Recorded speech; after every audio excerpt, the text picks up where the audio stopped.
Shalom, Dirgahayu Republik Indonesia ke-79. Bersyukur Tuhan berikan kita sebagai bangsa Indonesia, kita mengalami kemerdekaan, kita mengisinya, kita membangunnya. Saat ini di usia yang ke-79 dengan tema Nusantara Baru, Indonesia Maju. Mari bersama-sama kita membangun negeri ini menuju Indonesia Emas tahun 2045. Bapak Ibu yang dikasihi Tuhan, mari kita merenungkan firman Tuhan yang terambil di Mazmur 33 ayat 12. Berbahagialah bangsa yang Allahnya ialah Tuhan, suku bangsa yang dipilihnya menjadi miliknya sendiri. Berbahagia, beruntung, diberkati, dilindungi, dijadikan milik kesayangan Tuhan apabila satu bangsa mengandalkan Tuhan, takut akan Tuhan. Bersyukur kita memiliki Pancasila. Di sila 1 dikatakan ketuhanan yang Maha Esa. Ini menjadi pengingat bagi setiap kita untuk terus mengandalkan Tuhan. Tantangan, persoalan yang akan kita hadapi di tahun-tahun ke depan mungkin bisa jadi lebih berat. Dan kita tidak tahu apa yang akan terjadi. Tapi kalau kita mengandalkan Tuhan, Allah sebagai pembela kita, pelindung kita, yang memberkati kita, Tuhan akan memberi kita kemenangan atas setiap persoalan bagi kita pribadi sebagai warga negara maupun tantangan bangsa, baik dalam ekonomi, politik, sosial, budaya.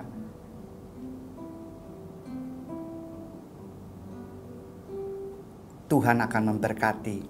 Berbahagialah bangsa yang Allahnya ialah Tuhan, suku bangsa yang dipilihnya menjadi miliknya sendiri. Kita baca ayat yang ke-18. Sesungguhnya mata Tuhan tertuju kepada mereka yang takut akan Dia, kepada mereka yang berharap akan kasih setianya. Biarlah di hari kemerdekaan ini kita merayakan Dirgahayu Republik Indonesia yang ke-79 ini. Kita diingatkan untuk kembali kepada Tuhan, mencari Dia. Kalau ada kebenaran-kebenaran firman Tuhan, jangan diabaikan. Terima, tangkap. Kalau ada tawaran-tawaran Tuhan dengan kasih-Nya yang disampaikan, yang kita dengar, jangan keraskan hatimu. Responi dengan hati yang lembut dan takut. Responi kasih Tuhan dengan terbuka. Jangan keraskan hati kita. Kita perlu mengandalkan Tuhan. Kita sadar sebagai manusia penuh dengan kekurangan, kelemahan, ketakutan ketika kita menghadapi persoalan. Tidak usah mencari perlindungan, backup,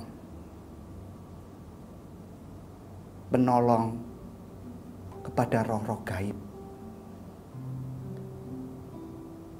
Saya mengikuti beberapa berita saat ini, banyak secara joke atau mungkin ini serius, mereka ngomong, coba cek godamu. Saya cari itu godam itu apa. Ternyata godam itu manusia yang mencari perlindungan pada roh-roh yang gaib, roh-roh gelap. Minta perlindungan pada hal-hal yang gaib seperti itu. Sehingga saya tekankan di sini tadi, mari jangan cari perlindungan pada roh-roh gaib. Mungkin kita iseng-iseng untuk viral-viralan aja, atau ya coba-coba bersentuhan dengan roh-roh gaib. Cek kodam. Mungkin Bapak Ibu pernah dengar tentang istilah atau yang sedang viral ini, cek kodam. Bapak Ibu, yuk kita menyuarakan di hari Dirgahayu Republik Indonesia. Ayo kembali menjadi bangsa yang mengandalkan Tuhan, mencari perlindungan, penolong hanya kepada Tuhan, bukan roh-roh gaib, roh-roh kegelapan. Jangan menyembahnya, jangan dijadikan penolong. Itu kekejian. Imamat 17 ayat 7 mengingatkan kita semua. Demikian bunyi firman Tuhan. Janganlah mereka mempersembahkan lagi korban mereka kepada jin-jin. Sebab menyembah jin-jin itu adalah zina. Itulah yang harus menjadi ketetapan untuk selama-lamanya bagi mereka turun-temurun. Kodam, saya coba cari apa itu. Roh-roh gaib atau semacam jin-jin. Mereka mempersembahkan korban, menyembahnya, mencari kekuatan, perlindungan pada jin-jin. Tadi kita sudah membaca, jangan mempersembahkan lagi korban mereka, saudara, kepada jin-jin. Sebab menyembah jin-jin itu adalah zina. Mengandalkan roh gaib, memujanya, menyembahnya, minta perlindungannya, itu zina rohani. Engkau meremehkan Tuhan yang Maha Kuasa. Engkau meremehkan pencipta bumi ini, penciptamu yang mengasihi engkau. Kita sedang melawan dia. Kita sedang tidak percaya kepada dia. Ayo, firman Tuhan tadi mengingatkan, bangsa yang berbahagia adalah bangsa yang menjadikan Allah adalah Tuhannya, mengandalkan dia, takut akan dia. Biarlah sila pertama dari Pancasila ini membuat kita sadar sebagai bangsa yang besar. Semua warga negara harus mencari Tuhan, hidup di dalam kebenarannya. Jangan keraskan hatimu ketika engkau ditegur oleh firman Tuhan. Kalau engkau ditawarkan ajakan untuk menyembah Tuhan, mencari Tuhan, menempel hidupmu kepada Tuhan, hidup di dalam Tuhan, percaya kepada Tuhan. Terbuka hatinya, jangan keras. Jangan jadi orang yang tegar tengkuk, mengacukan firman Tuhan. Dia sangat mengasihi engkau.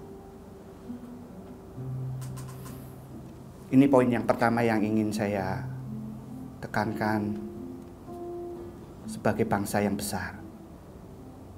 Ialah Indonesia terus percaya dan mengandalkan Tuhan. Poin yang kedua, sebagai bangsa yang besar, kita harus menjaga persatuan dan kesatuan bangsa ini. Sesuai di sila ketiga, persatuan Indonesia. Yuk, kita baca di Lukas 17 ayat Lukas 11 ayat 17. Saya coba bacakan dalam terjemahan bahasa Indonesia masa kini. Demikian bunyi firman Tuhan. Tetapi Yesus tahu maksud mereka. Maka ia, Tuhan Yesus, berkata kepada mereka, kalau suatu negara terpecah dalam golongan-golongan yang saling bermusuhan, negara itu tidak akan bertahan. Dan sebuah keluarga yang terpecah-pecah dan bermusuhan satu sama lain akan hancur. Bapak Ibu, mari setiap kita menyuarakan untuk hidup damai, menyuarakan untuk hidup dalam kesatuan sebagai warga negara.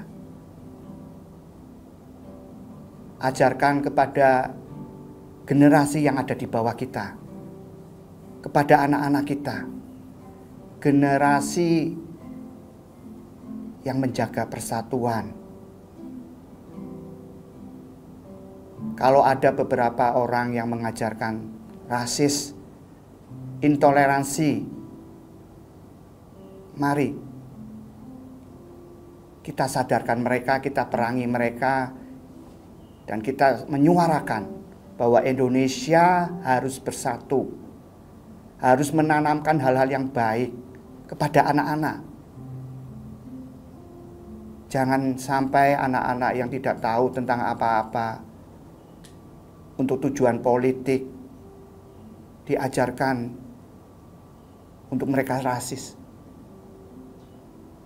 intoleransi, kekerasan, demo-demo, kebencian. Mereka jadi alat politik. Ayo kita jagai bangsa ini. Hidup di dalam damai sejahtera dan persatuan. Kalau kita terpecah-pecah, tadi firman Tuhan katakan, menjadi golongan-golongan, maka suatu negara itu akan hancur, tidak bisa maju. Kalau tema Dirgahayu Republik Indonesia ke-79 ini, Nusantara baru, Indonesia maju. Poin persatuan ini harus kita tegakkan, kita dengungkan, kita ajarkan, kita menjadi teladan untuk itu pada generasi di bawah kita. Dan dimulai oleh keluarga, pasangan, suami istri. Sebuah keluarga yang terpecah-pecah dan bermusuhan satu sama lain akan hancur. Firman Tuhan mengajarkan kesatuan dimulai, kesatuan negara dimulai dari keluarga. Ayo sebagai suami istri hidup di dalam takut akan Tuhan, hidup di dalam saling kasih, saling mendoakan. Setiap ada persoalan, duduk dengan damai, diskusikan dengan baik-baik. Minta hikmat Tuhan. tunjukkan kasih-Mu, tunjukkan keteladan-Mu sebagai orang tua kepada anak-anak yang melihat bagaimana hidup suami istri keluarga ini hidup harmonis. Anak-anak mereka akan mencontoh kita sebagai orang tua yang hidup harmonis, yang rukun, yang bisa duduk bersama membahas persoalan tantangan yang dihadapi, bersama-sama berdoa menghadap Tuhan. Itu contoh yang baik bagi anak-anak. Lebih dari apa yang kita ajarkan, contoh perbuatan. Mereka melihat orang tua yang berdoa bagi keluarganya, bagi anak-anaknya, bagi pasangan hidupnya.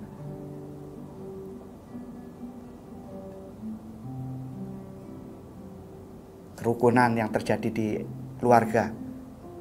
Setiap keluarga warga negara Indonesia rukun, damai, sejahtera, maka negara itu akan kuat.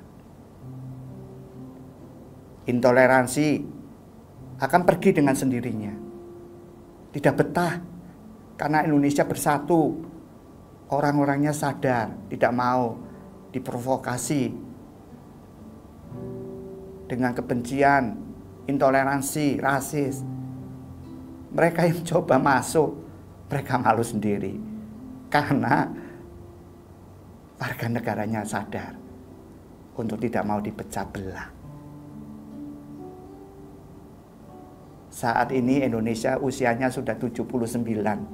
Sudah bukan anak-anak lagi yang diombang-ambingkan dengan kebencian, dihancurkan dengan sekelompok orang tujuan-tujuan yang tidak benar. Indonesia memikirkan untuk kemajuan. Indonesia menuju Indonesia emas di 2045. Itu yang kita pikirkan. Kita bersama-sama maju ke sana. Sudah berhenti untuk rasis, intoleransi. Itu semua harus keluar dari Indonesia. Saatnya Indonesia bersatu, maju bersama, membangun negeri ini. Saya percaya Tuhan memberkati Indonesia. Tuhan mengasihi Indonesia. Tuhan sanggup menjadikan Indonesia yang bermartabat, Indonesia yang maju, negara yang maju, Indonesia emas yang dicita-citakan di tahun 2045. Kalau kita mengandalkan Tuhan, kalau kita bersatu, kita bersama-sama berdoa, itu akan terjadi dengan pertolongan yang maha tinggi. Poin yang ketiga, Amsal 14 ayat 34. Demikian bunyi firman Tuhan. Kebenaran meninggikan derajat bangsa, tetapi dosa adalah noda bangsa. Biarlah di saat kita merenungkan karya Tuhan yang luar biasa, kita diberkati dengan alam yang luar biasa. Tadi lagu Indonesia Pusaka, kalimatnya luar biasa. Sungguh indah tanah air beta, tiada bandingnya di dunia. Orang dunia mengakui keindahan Indonesia, alamnya. Semua apa? Tadi liriknya dikatakan karya indah Tuhan yang Maha Kuasa. Alam Indonesia itu karya indahnya Tuhan. Kita patut bersyukur kita patut memuja Dia, Tuhan kita. Kita harus dengar-dengaran kebenaran firman yang Dia ajarkan. Karya indah Tuhan yang Maha Kuasa atas Indonesia bagi bangsa yang memujanya. Biarlah ini menjadi perenungan kita. Kalau kita memuja Tuhan, artinya kita hidup di dalam kebenaran-kebenaran Tuhan. Kita hidup dalam perkataan kita, tingkah laku kita, pikiran kita, ucapan kita, semuanya dalam kebenaran. Tidak ada niat-niat yang terselubung, yang tidak benar. Lawan dari kebenaran tadi dikatakan adalah dosa. Dan dosa itu noda. Sedangkan kebenaran itu akan mengangkat derajat bangsa. Kalau kita mulai berpikir yang jelek, atau kita lihat orang-orang yang mau beritikat jelek atas Indonesia, ayo semua kita dengungkan kebenaran. Hidup dalam kebenaran. Indonesia akan diangkat oleh Tuhan derajatnya. Noda-noda yang ada di bangsa ini, karena semua warga Indonesia sadar untuk hidup dalam kebenaran, maka noda-nodanya itu akan dibersihkan oleh Tuhan. Dosa sudah tidak menarik bagi warga Indonesia, sehingga tidak ada noda lagi. Yang ada adalah Tuhan menaikkan derajat bangsa kita. Indonesia tanah air beta, pusaka abadi nan jaya. Indonesia sejak dulu kala tetap dipuja-puja bangsa. Di sana tempat lahir beta, dibuai dibesarkan bunda, tempat berlindung di hari tua, tempat akhir menutup mata.